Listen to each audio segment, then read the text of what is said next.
Ever noticed how your calendar looks like a game of Tetris designed by a sadistic AI with a vendetta against human sanity? Yeah, welcome to my Monday. I had just settled into my swivel chair, coffee in one hand, optimism in the other, thinking maybe, just maybe I'd get through the morning without my soul being crushed under fluorescent lights. That was before Outlook decided to play a fun little game called Back-to-Back Meetings, Maximum Suffering Edition. It started innocently enough. A 9 a.m. stand-up meeting. Stand-up is ironic, by the way. Nobody actually stands unless you count my existential dread as a posture adjustment. As I joined the call, I was greeted by 12 faces frozen in pixelated horror, each looking like they'd just realized they left the stove on at home.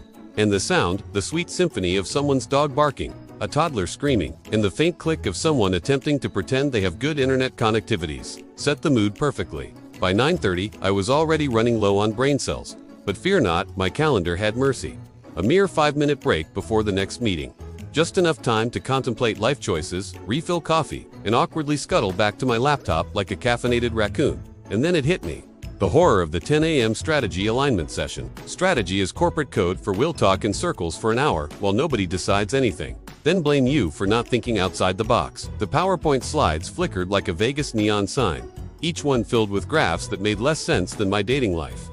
By 10:45, I'd developed a new skill, the art of appearing engaged while my brain did somersaults to escape the monotony. I perfected nodding at random moments, muttering a few great points here and there, all while mentally planning my escape route. And then came the double whammy, the dreaded calendar overlap. Apparently, the finance team thought it was hilarious to schedule a budget review at the exact same time as the client call. My options were limited: attend one meeting and ghost the other, or attempt a high-wire act of dual participation. I went for the latter, muting one call while pretending my lips were moving on the other, only to accidentally share my screen displaying my half-eaten bagel and notes on what I'd have for lunch. Classic. At this point, I realized survival required serious hacks. First, hydration is crucial. Coffee is mandatory. Water is optional, but nothing screams I've got it together like a strategically placed Starbucks cup. Second, snacks are lifesavers. A granola bar during a long monologue isn't just nutrition. It's a tactical shield against corporate monotony. Third, the mute button is a miracle device. Use it liberally. Practice your fake nods in front of the mirror. Become a professional background noise whisperer. By noon, my Outlook was not just Outlook, it was a battlefield. My calendar resembled a jigsaw puzzle created by someone who hates humanity.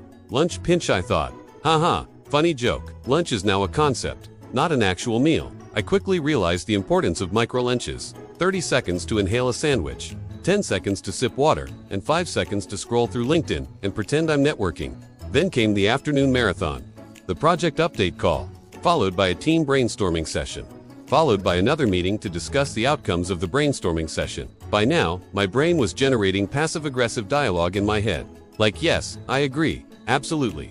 We must synergize our paradigms. Blah blah blah, kill me now. Sensory overload became my new reality. The clicking of keyboards, the faint hum of fluorescent lights, the muffled arguments about TPS reports all merged into a dull roar in my head. I even started dreaming about my swivel chair rolling me into a dark abyss of freedom and quietude. But then, a revelation.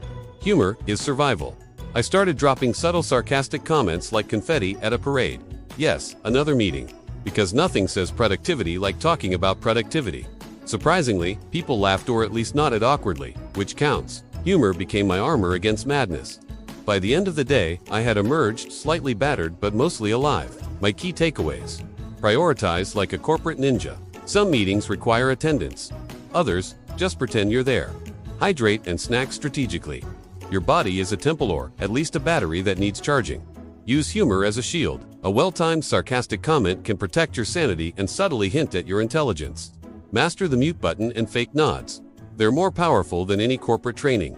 Micro breaks are life. Even if it's just staring out the window while pretending to reflect, it counts. Finally, as I shut my laptop, I realized surviving back-to-back meetings is not just about endurance, it's about creativity, stealth, and a healthy dose of cynicism. Calendar Tetris may be designed to break your spirit, but with the right hacks, you don't just survive, you thrive, sarcastically. And maybe, just maybe, you even make it to tomorrow with all your sanity mostly intact. Ah, corporate life. The ultimate game of endurance, coffee, and carefully concealed panic.